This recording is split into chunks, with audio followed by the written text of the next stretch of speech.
Hi there, and thanks for watching this video from my EC2A1 coursework.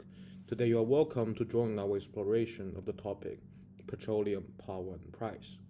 Well, here is a brief outline of what we're going to cover today.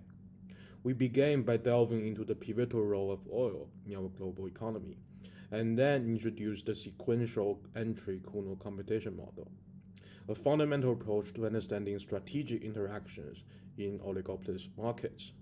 We will then apply this model to the crude oil market, examining how major players influence pricing and production in a high-stake geopolitical chess game. Our journey will reveal key insights and economic implications of the model's predictions versus real-world outcomes. We'll also confront the model's limitations, proposing adjustments for its application in today's complex energy markets. We'll finally wrap up with Kuno's relevance. Well, you may wonder why we want to study crude oil market. As its nickname, Black Gold, suggests, crude oil is the lifeblood of civilization. Its value extends more than mere commodity. It is an everyday essential. The first image illustrates this ubiquity, with the US alone consuming over 20 million barrels a day, turning crude oil into the gasoline that drives us, the diesel that transports our goods, and the jet fuel that connects our world.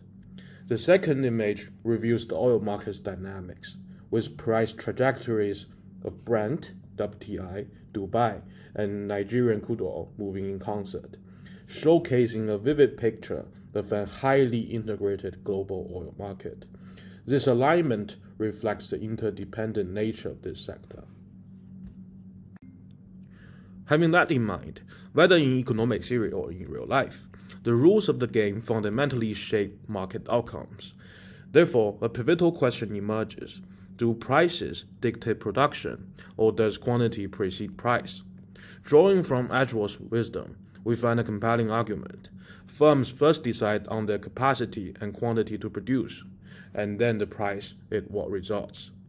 Into the dialogue steps Anthony Augustin Cournot, whose 1838 model elegantly complements this notion.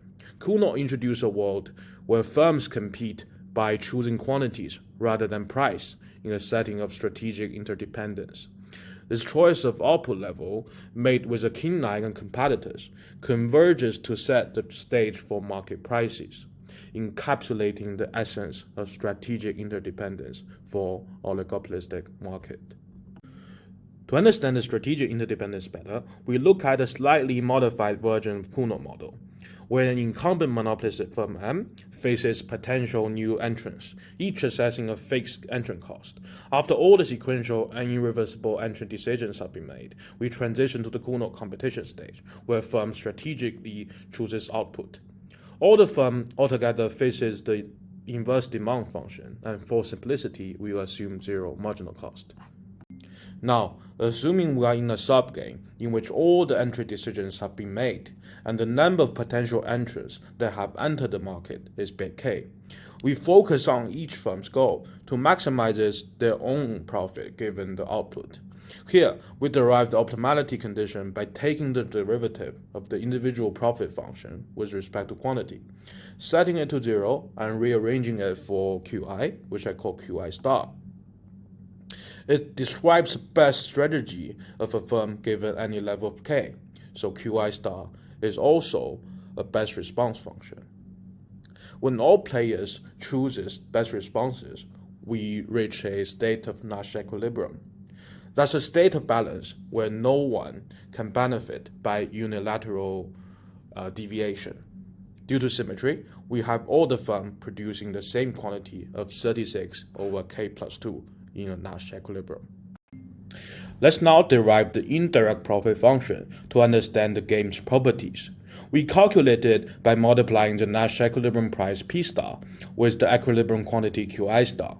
This indirect profit function reveals profit per firm at the Nash equilibrium of the competition stage. Well, knowing the strategies that will be played out at any possible Cournot subgame, we can use backward induction to analyze firm strategies in the entry stage. In particular, a firm will enter into an industry if the net profit, which I denote by pi I star minus f, is greater than zero. Clearly, the net profit of each firm post-entering is a decreasing function of big F and or big K, which means that we expect fewer firms to enter into an industry if big K, which denotes the existing degree of competition, is high, or if the initial startup cost is very high. With that in mind, what I want to show you now is that our model fits well with the crude oil market. Guided by the foundational work of saying in 1984, we understand that the crude oil market's intricacies can be analyzed within the Kuno framework. Moreover, we observe through Shaw's 2020 research that the number of firms in the oil markets remain relatively unchanged over time, an indicator of low entry rates and a market in equilibrium. What could explain this? Well, this observation ties back to our earlier insights. Smith's 2019 study on the oil markets highlights the formidable entry cost, confirming the theory that higher barriers to entry, or big F, diminishes the likelihood of new competitors arising. Concurrently, Zou and his team research points to a high degree of existing competition, or big K, as a further deterrent to entry. Another commonly seen strategy in the crude oil market is predatory pricing, a strategic barrier to entry where prices are set so low to drive out all competitors. A notorious example, as documented by Dalton, was when Rockefeller Standard Oil to undercut his rivals, forcing many out of the market with very low prices, allowing Rockefeller to expand his empire across the oil industry. Once the competition was vanquished, prices were raised again to maximize profit. With a slight twist in our model, we can show something similar. Suppose now the monopolist can commit a quantity Q5 before any potential entrant make their decisions. We uncover that the monopolist incumbent can leverage a first mover advantage from this. This pre-committed quantity acts as a deterrent, ensuring that new entrants are discouraged if the resulting profit, considering the deterrence quantity, are less than zero. The effectiveness of such strategy hinges on the credibility of the threat, which means it would only work if the incumbent can convincingly commit to Q5. After discussing all the merits of the model, we now turn to critique our model and understand what it fails to capture. The zero marginal cost is a very unrealistic assumption to make. In reality, oil firms face diverse production costs, as detailed by Coursework's research. This heterogeneity, with costs varying from onshore drilling to deep water exploration, challenges the model's validity. Such discrepancies in cost structure imply that uniform strategies, as we derived earlier in Kuno competition, might not hold across the global oil landscape. Also, in our static model, collusion is strategically unstable since there exists no incentive to deviate from the best response quantity. Hence, an agreement over quantity that maximizes the drawing profit is not feasible, implying a discrepancy between what is collectively rational for the group and individually rational for each firm. However, the reality, as observed in cartels like OPEC, often contradicts this. Collusion does occur, leading to adverse economic impacts. However, richer dynamic models, where more complicated strategies are studied, can be more informative. A good example of this is the Benoit-Krishna model, which studies semi-collusive outcomes, retaliation, and the possibility of sustaining collusion through grim trigger strategies. Finally, the Kuno model assumes the market price is solely pinned down by the quantity big Q. But in practice, as Hamilton noted, oil prices are shaped by mirrored factors, namely economic fluctuations, political events, and speculative activities. This complexity can diminish the model's predictive accuracy.